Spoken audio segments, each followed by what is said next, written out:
Alors, avec mes invités ce matin, nous allons nous atteler sur trois sujets. Le procès Joseph Kabila Kabange, ancien président de la République démocratique du Congo.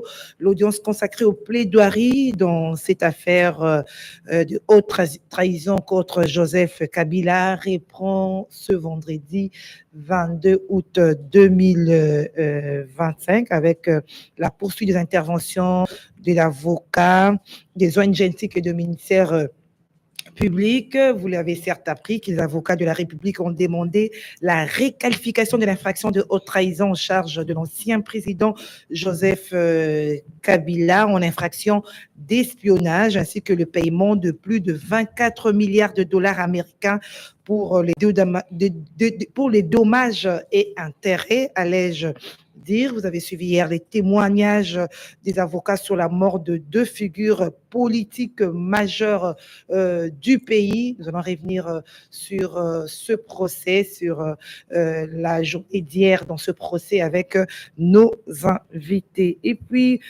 autre sujet d'actualité qui sera débattu, c'est François Béat qui a été acquitté, l'acquittement de François Béat, l'ancien conseiller spécial du chef de l'État en matière de sécurité.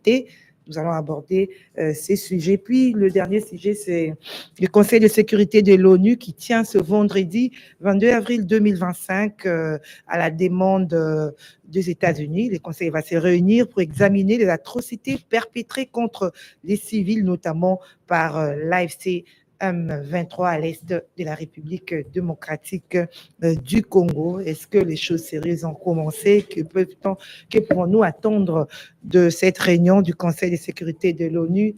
En tout cas, les commentaires, les analyses avec nos invités. Trois ce matin, Isaac Ngwenza, Pompon Zolili et Confiance Kiawite vont donc débattre sur ces sujets que nous avons retenus aujourd'hui. Deux invités sont déjà là avec nous. Confiance Kiawite, bonjour. Bonjour madame, c'est un grand plaisir après quand même un long moment. Il faut te dire que le plateau que j'ai trouvé, ce n'est pas le plateau que j'avais laissé lors de mon dernier passage ici. Donc, vraiment, je vous félicite.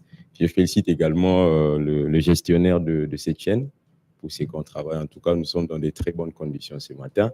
Avec votre permission, bien sûr, je voudrais lire un petit mot, placer un petit mot sur l'état de nos routes. C'est vrai qu'actuellement, plusieurs chantiers ont été ouverts par le gouvernement provincial. Mais il y a un problème. Nous, on ne sait pas à Yolo Médical qu'est-ce qui se passe. Pourquoi nous, on n'a pas pris en compte cette situation-là. Passez à Yolo Médical, madame, vous verrez qu'il y a un lac qui s'est érigé là sur place. Après Yolo Médical, nous avons aussi le rond-point Yolo Ezo sur Université.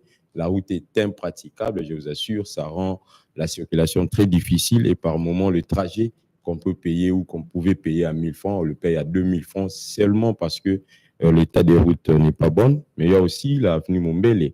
Cette route-là, on ne comprend pas qu'est-ce qui se passe avec cette route-là. Les travaux ont été lancés, relancés à plusieurs reprises et puis il n'y a rien. Si vous vous rendez sur place là, l'avenue Mombele, en tout cas, il n'y a rien. Donc ici, je profite de votre micro pour interpeller les autorités provinciales pour pratiquement essayer de résoudre ces problèmes-là. Nous serons très heureux de voir une fois de plus une route asphaltée à Mombele. Voilà. Merci, Confiance Kiawite, pour votre interpellation. En tout cas, ça vaut la peine. Hein? Ça vaut la peine. Alors, Isaac Ngwenza, bonjour. Bonjour, Gisèle. Bonjour, mon co-débatteur, mon frère Kiawite. Et je salue aussi tout le monde qui adore ton émission, qui te suit à partir de Brazzaville. Je salue particulièrement le colonel Ale Kwangoulou et son épouse Marthe Kwangoulou qui sont à Pointe-Noire. Et je profite aussi pour mettre un peu de biscuit par rapport à ce que vient de dire mon confrère. Les vrais problèmes avec l'administration provinciale, moi, c'est qui m'écoeure. Nous en avons marre chaque fois de revenir parler des mêmes choses. Mais le vrai problème, je pense que la gestion de la chose publique exige certaines rigueurs. Moi, je pense. L'hôtel de ville doit faire preuve du professionnalisme dans l'exécution des travaux publics. Ça veut dire quoi? Moi, je voudrais un peu que Daniel Bumba ou les responsables de cette entreprise puissent nous dire avec exactitude les travaux sur Victoire prendra combien de temps? Il faut que chaque citoyen sache que les travaux qu'on est en train de réaliser, c'est pour 2 mois ou 3 mois. Je pense qu'un gouvernement responsable doit ériger un panneau. On vous montre comment seront les travaux après, à la fin. Ça sera comme ça. La durée, et la durée, le travail prendra, par exemple, ou les travaux prendront, par exemple, 2 semaines, ou 1 mois, ou 2 mois, ou 4 mois. Tout le monde sait déjà que pendant à telle période, les travaux seront terminés. C'est ce que nous avons vu avec le VPM de transport, Jean-Pierre Bemba, qui a annoncé que la fin des travaux de l'aéroport de Njili sera en 2027, décembre. Donc, nous retenons 2027, au mois de décembre, le nouvel aéroport rêvé des Congolais sera terminé. Le VPM l'a déjà annoncé. 2020, vers la fin de 2027, à la radio Top Congo. C'est ce que l'hôtel de ville aussi doit faire. Par exemple, les travaux de l'avenue Kianza, c'est 1 mois ou 2 mois. On met le panneau parce qu'on suppose. Quand vous commencez les travaux, c'est-à-dire l'argent, vous avez l'argent et tout. Mais on ne sait pas ça va se terminer quand. On vient parfois avec les engins, on cure les caniveaux. Vous laissez comme ça, les gens viennent remettre les immondices, on ne comprend rien. C'est ce que je demande à l'hôtel de ville, qu'on érige un panneau qui doivent indiquer exactement les durées des travaux qui sont en train d'être réalisés. Voilà ce que je pouvais ajouter par rapport aux travaux publics qu'on voit aujourd'hui là. C'est choquant. On ne sait pas ça va prendre combien de temps. Voilà, c'est ça la moindre des choses. Voilà, merci Isaac Ngouinza.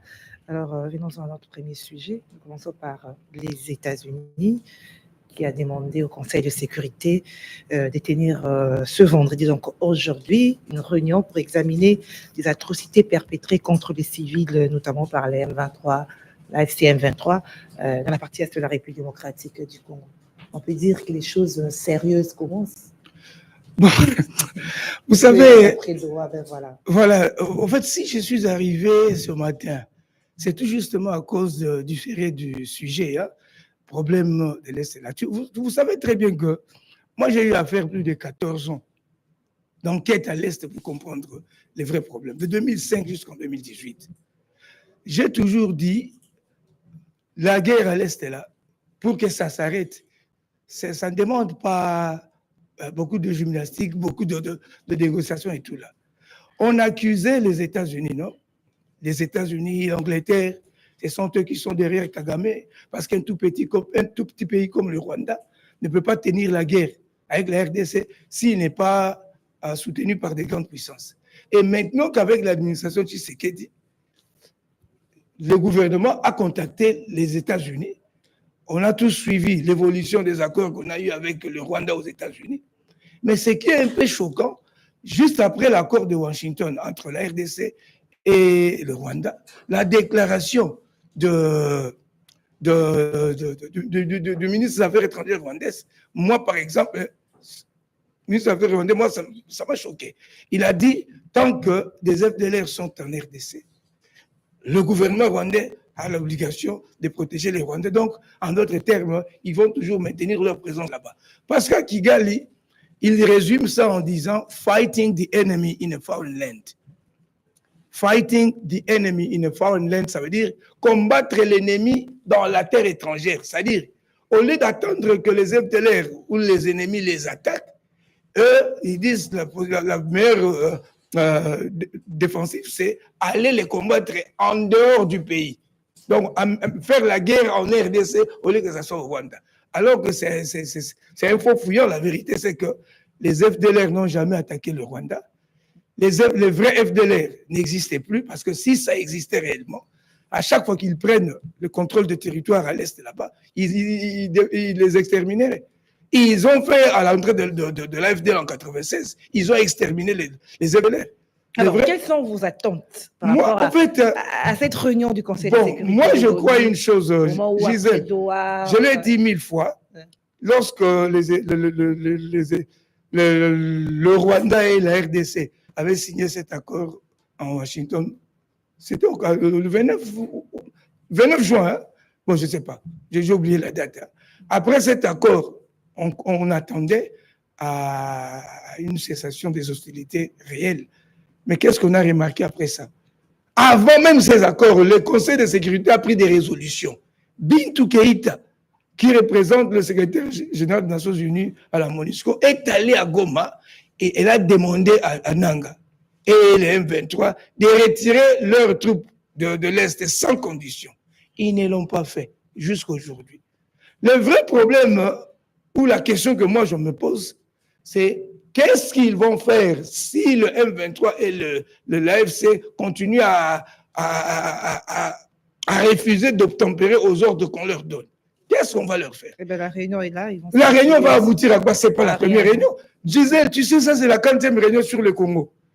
La réunion sur le Congo, la réunion sur la sécurité, même quand 2000, ça c'est 40e réunion. Le vrai problème, moi je pense que c'est belle.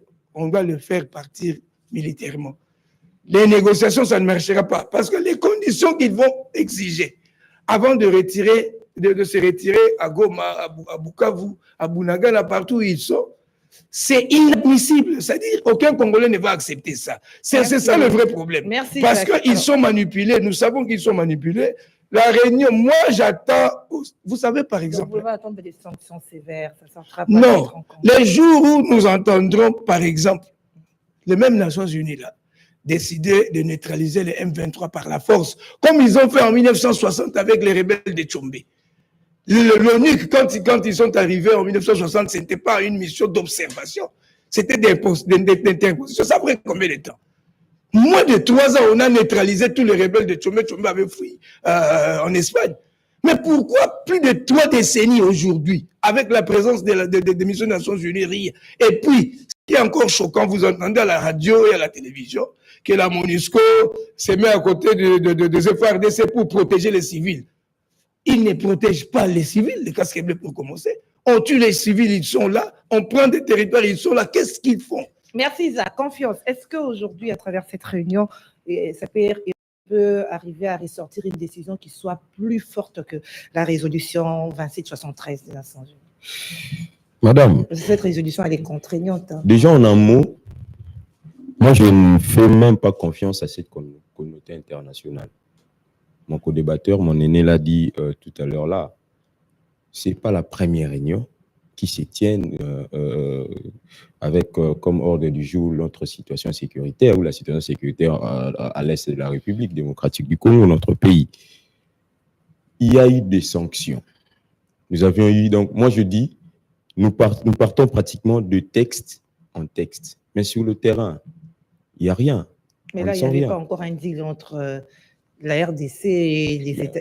À la veille, je pense à la veille des champs qu'on rencontre ou à la veille de rencontres pareilles, nous, Congolais, on se réjouissait toujours.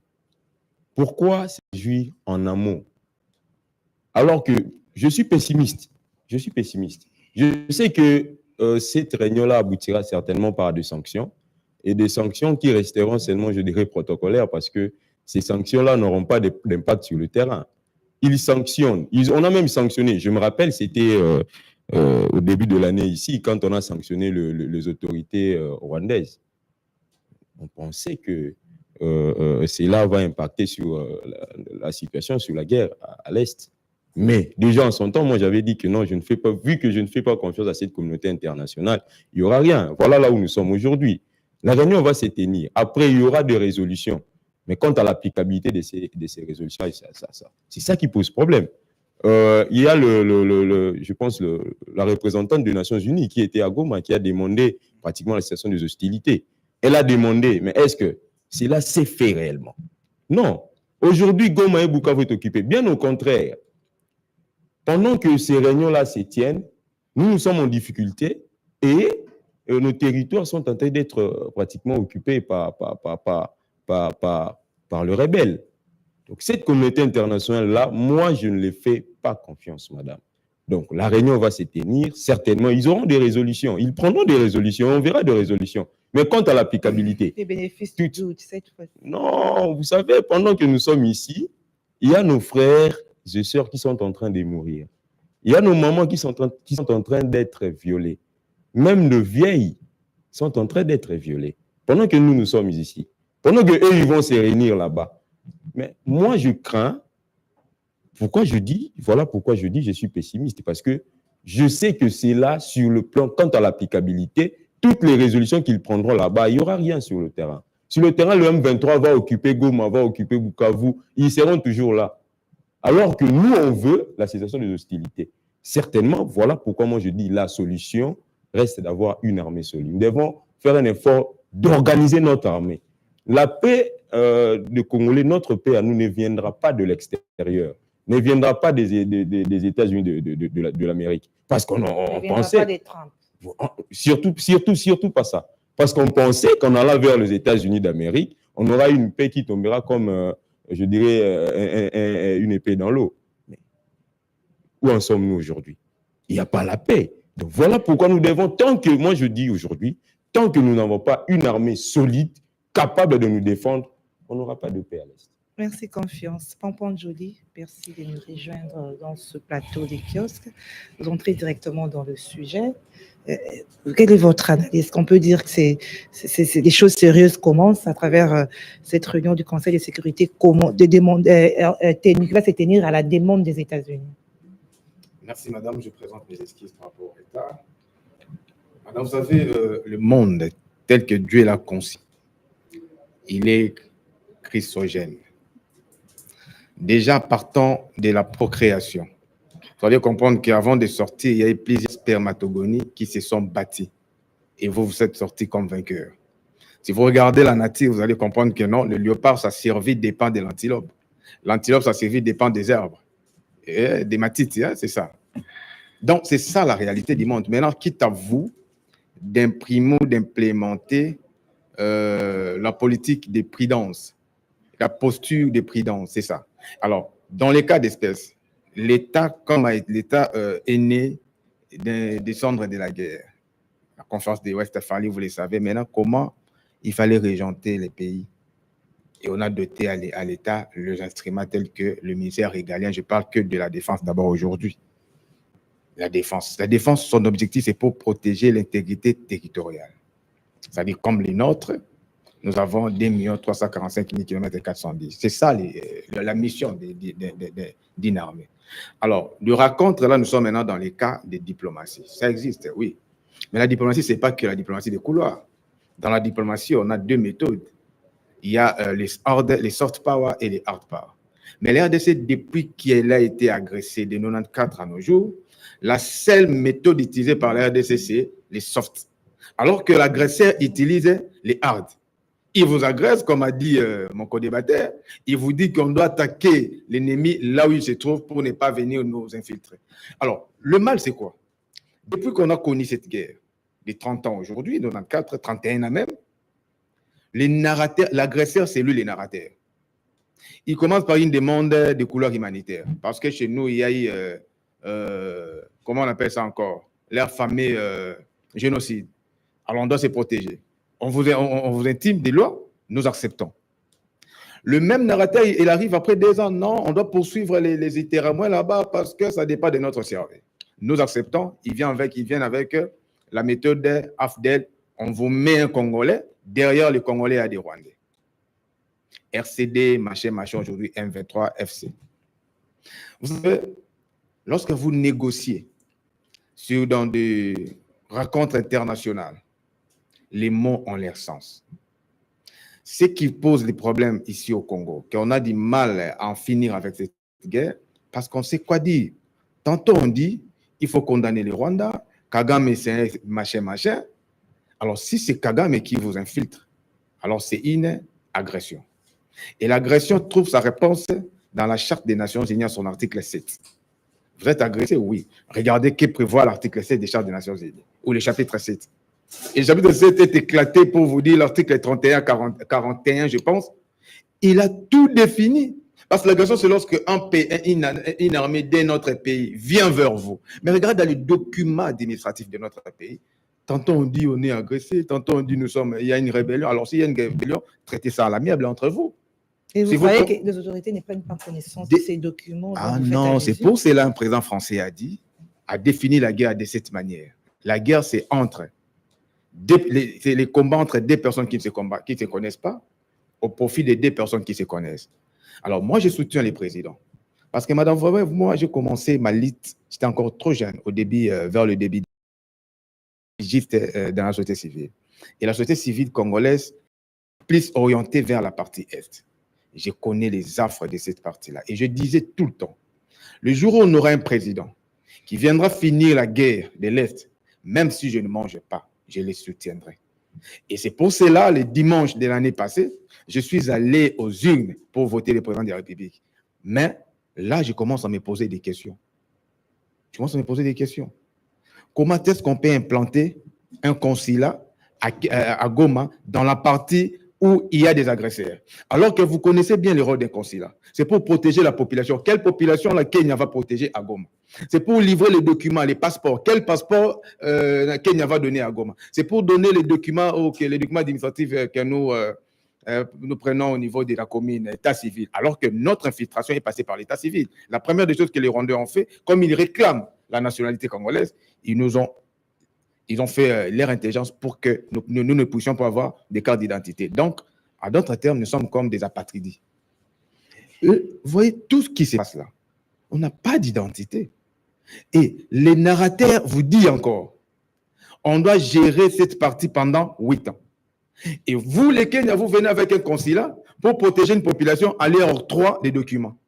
Vous voyez les jeux qui se passent. Parce que la gestion d'un État, Marc-Karl Marx a dit, la politique est faite pour les initiés, pour les sigdoués. Ce n'est pas n'importe qui. Allez voir Obama, c'est un génie dans son parcours académique, scolaire, ainsi de suite. Donc, la politique, ce n'est pas une question des spoil system, c'est une question de la méritocratie. Donc, voilà tous ces narratifs où on vous impose, pour chiter madame, Tshisekedi a commencé en paix à gêner les Rwandais pour intimer devant les offices internationaux que non, les bureaux de la RDC, c'est Rwanda. Ça, c'était pour moi une bête de manche. Parce que même en Congo, on dit, au bon indo Kibele là, ça fragilisait quand même Kagame. Mais regardez Kagame, à chaque fois qu'il se sent coincé vers les murs, il change de narratif, de stratégie. C'est comme un serpent qui change de peau, mais il garde sa nature de venin. Et il vient vous dire, il faut venir récupérer vos Congolais qui se trouvent chez nous. Quand est-ce que les Congolais sont allés au Rwanda? C'était dans quelles circonstances? C'est faux, archi faux. Mais regarde, ces narratifs-là, c'est imposé au gouvernement congolais et nous acceptons. Pour chuter, madame, vous savez, pas encore chuter. Non. Il y a des éléments, je donne des points, oui, mais je n'entre pas vraiment parce que la télé, c'est les temps, et puis je suis venu en retard. Vous savez, aujourd'hui, chaque année, il y a des bourses des Congolais à l'extérieur du pays. Est-ce que vous fouinez les pédigrés de ces enfants-là? S'ils partent avec un passeport congolais, dans 5 ans, ils vont revenir ici comme des licenciés, des intellectuels congolais. Alors que vous vérifiez leur identité, leur origine, mais regardez, vous acceptez, il y a des bourses à tout moment, ils partent. Et puis après ils vont revenir, je suis congolais. Voilà. Donc, voilà un peu. Cette question de nationalité, d'identité que vous évoquez nous emmène au procès Joseph Kabila. La question était sur la table des avocats hier. Les avocats de la République ont demandé la réqualification de l'infraction de haute trahison en charge de l'ancien président. Alors, on doute sur sa nationalité. Hein. On dit qu'il serait des ressortissants rwandais. Son vrai nom, c'est Hippolyte Kanambe. Il a été adopté par Laurent Désiré Kabila. Voilà ce qui a été, les tableaux qui a été payé hier lors du procès. Votre commentaire? Vraiment, je suis estomaqué d'entendre ça. Vous savez, je veux dire aux juristes qui sont en train de suivre le kiosque. En droit, il y a un adage qui dit Nemo auditur propriam turpitudinem allegans. Ça veut dire nul ne peut être entendu en justice pour sa propre turpitude. Ça, c'est un adage latin, c'est un principe de droit. On ne peut pas vous entendre en justice pour votre propre turpitude. Un exemple banal pour comprendre ça. Vous avez un enfant de 2 ans, 3 ans à la maison. Un enfant de 2 ans, 3 ans est censé être à côté de sa maman. On doit la protéger, cet enfant. Toi, tu laisses un enfant de 2 ans jusqu'à sortir de la maison, traverser la voie publique, un véhicule vient, ramasse l'enfant meurt. Si le chauffeur, même s'il a un avocat qui n'a pas beaucoup étudié, mais que l'avocat qu'on connaisse seulement, c'est-à-dire son client ne sera pas condamné. C'est-à-dire quoi? C'est-à-dire, hein, il va évoquer ce principe qui dit « Nul ne peut être entendu en justice pour sa propre turpitude. » C'est un principe de droit. Maintenant, j'entre dans le problème de nationalité de justice. Moi, je trouve ça, c'est ridicule. Comment ça? Quand nous disons que Kabila n'est pas congolais, aujourd'hui, là, on va le juger dans les juridictions congolaises pour quelle raison? Et quelqu'un qui n'était pas congolais, il a dirigé le pays pendant 18 ans. On doit avoir honte de le dire, moi je suis désolé. Il était espion, c'est ce qu'on a dit. Non, quand vous dites espion, je vais vous dire maintenant la vraie nationalité ou l'origine de Kabila. Nous tous, nous savons que Kabila est arrivé au Congo dans le flot de l'AFDEL. C'est-à-dire, il a mis ses pieds pour la première fois en RDC en 97 dans la rébellion avec les James Kabarebe et tout là. C'est d'où vient Kabila, avec Kabila le père, que les Rwandais et les Ougandais avaient mis. Il n'était pas congolais. Non, je ne dis même pas congolais ou pas congolais. Kabila est venu au Congo. Mais en venant là, il avait quelle nationalité? L'AFDEL, tout le monde le sait, c'était une conjuration de Rwandais, Burundais et les Ougandais. Ces trois pays-là qui ont pris Kabila, on l'a seulement mis, Kabila le père, hein, on l'a mis seulement en tête pour donner à leur agression un caractère de rébellion. L'AFDEL n'a jamais été une rébellion, c'était une agression. Lisez même des livres que les Kengo, les Ngbanda ont écrits. C'était une agression, c'était des Rwandais, des Burundais et des Ougandais. Lorsqu'on a crié à l'agression, ils ont pris Kabila qui était en Tanzanie. Il y a même des vidéos qu'ils ont réalisées, de documentaires sur l'AFDEL. On a pris Kabila pour qu'on dise que ce ne sont pas des Rwandais, ce sont des Congolais. Alors, les réactions du côté du camp de Kabila, ils disent que certains, j'ai vu les réactions des proches des Kabila qui disent que, étant donné que Laurent Désiré Kabila était en froid avec Mobutu, alors il devait protéger ses enfants. Et alors, je termine. Et alors, Kabila avait porté le nom des Kanambe Hippolyte comme sténomine pour étudier en Tanzanie. Vous savez, hein, déjà, le fait de reconnaître que Kabila portait le nom des Kanambe, c'est un problème encore. Mais des gens qui portent attendez, ils changent des noms. Attendez, je dis ceci. Ouais. Vous savez, moi je m'appelle Ngwenza. Je peux changer de nom, il n'y a pas de problème. Mais si je change de nationalité, je ne suis plus congolais. En d'autres termes, la nationalité congolaise, la loi exige que lorsque vous étiez par exemple tanzanien, parce que quand il était Hippolyte Kanambe, c'était en Tanzanie, disons entre guillemets tanzanien. Quand il a eu la nationalité congolaise, il devait renoncer à la nationalité tanzanienne. Est-ce qu'il y a des documents de sa renonciation? Le vrai problème, c'est ce que moi j'ai toujours dit, moi j'ai honte. J'ai honte de moi-même de dire que Kabila n'est pas congolais. Tout simplement parce qu'il nous a dirigés pendant 18 ans. C'est ridicule, madame. C'est choquant. Comment regarder? On savait ça. Moi, dans mon travail de journaliste, 2 fois, j'ai été devant le président Kabila comme ça, celui-là, 2 fois. Quand j'ai travaillé pour cette télévision sud-africaine. J'ai été à Kigali plusieurs fois. Le voyant, c'est un Rwandais. Je sais que c'est un Rwandais. Même quand il parle avec moi. Mais je sais que les Rwandais, comme je l'ai dit, ils ne veulent pas que nous puissions avoir ils veulent prendre de la nationalité congolaise et tout là. Les Rwandais ont réclamé la nationalité congolaise Manu Militari en 97. Ils étaient armés. Les Mwangachuchu, les Ruberwa, les Nyarugabo, tout là. Aujourd'hui, Nyarugabo se retrouve à la rébellion là-bas. Mais c'est comme tous le vote de l'AFDEL. Aujourd'hui, vous savez, on ne peut pas tromper sa propre conscience. Dieu a mis certaines, comment on appelle ça, certaines réalités. Je vais terminer. Dieu a mis certaines réalités même dans le naturel. Vous savez, hein, tel que tu es là, quand tu parles ton français, devant un Ivoirien qui parle aussi français, on dira celui-ci est Ivoirien, celui-ci congolais. Kabila, même dans sa diction, n'était pas congolais, ça c'est clair.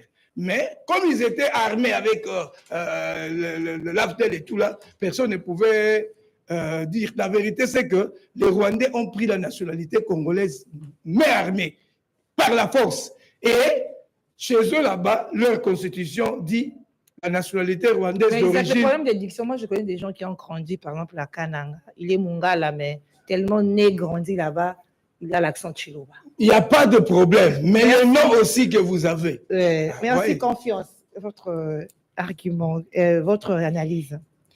Madame Gisèle, moi je pense que cette question des nationalités, une fois de plus, les Congolais doivent se mettre autour d'une table pour éclairer réellement sur cette question de nationalité. Je rejoins pratiquement le propos de mon aîné quand il dit qu'il a honte, lui, de dire que Kabila est Congolais. Je partage cet avis-là. Parce que quelqu'un qui nous a dirigés pendant 18 ans, au-delà de ça, il a eu aussi à occuper d'autres fonctions dans notre armée pendant le règne de Laurent Désiré Kabila. Ça, c'est le premier élément. Le second, quand déjà Laurent Désiré Kabila, de lui-même, il y a une vidéo où il fait référence, il dit que Joseph Kabila est son fils. J'ai honte de dire que Kabila est rwandais. Cette question de nationalité... Qui a fait une vidéo, vous dites? Oui, il y a une vidéo qui existe. De Laurent Désiré Kabila. Vous avez vu une vidéo? Je l'ai vu une fois sur les réseaux sociaux. Ah, c'est pas lié à ça. Bon, c'est lui qui a vu, hein. Et les téléspectateurs, alors, qui le suivent. C'est au conditionnel aussi, bien sûr. Oui. Bon, quand déjà il y a ça, bon, moi je pense que cette question de nationalité, les Congolais doivent se mettre autour d'une table. Si Kabila est rwandais, alors il faudrait verrouiller pour que dans l'avenir, l'étranger ne nous dirige plus et que la question de la magistrature suprême soit une question proprement dite ou proprement ou appartenant aux Congolais. Voilà pourquoi Kabila, bien sûr, aujourd'hui, il est devant pratiquement le juge. Moi, déjà, concernant cette question, je me dis que la justice fasse son travail. Bien qu'on connaisse notre justice, mais moi, j'ai toujours fait confiance à cette justice en ayant toujours l'espoir que cette justice-là peut quand même un jour changer. C'est vrai, on connaît que notre justice, je fais référence pratiquement à ce qu'a dit deux anciens ministres de la justice. Je cite ici, c'était, je pense, Alexis Tambomamba qui a parlé de 5V, et puis il y a le récent, Constant Moutamba. Mais je crois toujours que cette justice-là peut quand même changer et peut quand même être un jour juste, au moins une fois. Cette question de nationalité, madame, qui est Congolais, qui ne l'est pas? Je pense cette question-là, les Congolais doivent réellement le traiter. Qui est Congolais, qui ne l'est pas? Je donne un exemple. Un Égyptien qui arrive ici chez nous, il débarque un bon matin, il dit voilà, j'envisage de prendre la nationalité congolaise. Il fait toutes ses démarches, il prend la nationalité congolaise. Et un Congolais qui est né comme moi, par exemple, né au Congo d'un père et d'une mère ayant la nationalité congolaise. Quelle est la différence entre les deux? Vous voyez, voilà pourquoi je me dis, la question des nationalités au Congo n'est vraiment pas claire. On ne sait pas qui est Congolais et qui ne l'est pas. Aussi avec l'infiltration rwandaise, bien sûr, nous sommes tous sûrs et tous, nous connaissons tous que nous sommes infiltrés depuis des années. Les Rwandais nous infiltrent. Il y a un cas qu'on a dit ici. Moi, j'évoque toujours le cas de Corneille Nangaa. Corneille Nangaa qui est Congolais. Moi, je me dis que Corneille Nangaa est allé crédibiliser le M23. Nous connaissons tous, par exemple, que le M23 est un mouvement de Rwandais. Et Corneille Nangaa, Congolais qu'il est, on l'a recruté pour aller crédibiliser le M23. Parce qu'aujourd'hui, s'il faut signer au nom de M23, c'est un Corneille Nangaa qui viendra signer. Et quand il viendra, qui est Corneille Nangaa est un Congolais. Donc, les Rwandais ont profité, il y a aussi les Ougandais, bien sûr, bien qu'on voit souvent le Rwanda, mais on oublie l'Ouganda, alors que l'Ouganda aussi nous fait beaucoup du mal. Et je dirais même ces derniers temps, plus que même le Rwanda. L'Ouganda nous fait beaucoup du mal. Bon. Ils prennent des Congolais, qu'ils utilisent comme ça, qu'ils instrumentalisent, et ces Congolais-là, quand il faut signer, ils nous font du mal. Donc, voilà pourquoi je dis que cette question des nationalités, les Congolais doivent vraiment, le vrai Congolais, bien sûr, doivent vraiment les traiter pour dire qui est Congolais, qui ne l'est pas. Celui qui a acquis, par exemple, la nationalité congolaise, qui n'est pas d'origine congolaise. Quelles sont les limites qu'il a vis-à-vis du Congo? Quelles sont, par exemple, les responsabilités? Qu'est-ce qu'il peut faire et qu'est-ce qu'il ne peut pas faire? Alors, celui qui est Congolais d'origine aînée, qu'est-ce qu'il peut faire, qu'est-ce qu'il ne peut pas le faire? Alors, par rapport à cette question de nationalité, où on remet en cause la nationalité des Kabila, sa maman qui est en vie, Oui. Sifa. D'ailleurs,